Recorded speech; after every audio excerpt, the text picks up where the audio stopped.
তোমরা দেখবে যে কথায় আছে life is too short to argue. এর মানেটা কি? মানে লাইফ খুব ছোট তর্ক করার জন্য, তাই তর্ক করো না। আবার অনেকে বলে কি পার্সোনালিটি চেঞ্জ করো, সাইলেন্ট থাকতে শেখো। সাইলেন্ট থাকলে পার্সোনালিটি খুব ভালো ডেভেলপ হয়।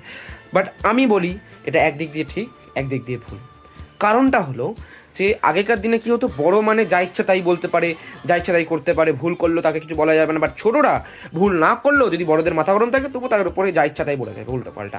বাট আমি যেটা মানি, তাই তোমাদেরকেও বলছি, একদম মাথায় ঢুকিয়ে না, মাইন্ড ইট, যে এখন সেই যুগ নেই। It's a equality. আজকের যুগে ইকুয়ালিটি আছে, তাই তোমরাও ইকুয়ালিটি এখানেও মেনটেন করো। বড় মানে বড়দের অসম্মান করো না, বাট তা বলে বড়রা যদি কোনো ভুল করে, তোমাদের প্রতি কোনো অন্যায় করে, সেটাতে চুপও থেকো না। জবাব দিতে শেখো, কথা বলতে শেখো। কারণ যদি জবাব না দিতে শেখো, কথা না বলতে শেখো, তাহলে বস তুমি তো গেলে। তুমি সারা জীবন ডমিনেট হতে থাকবে, আর তোমার অপোজিট পার্সন সারা জীবন তোমাকে ডমিনেট করতে থাকবে।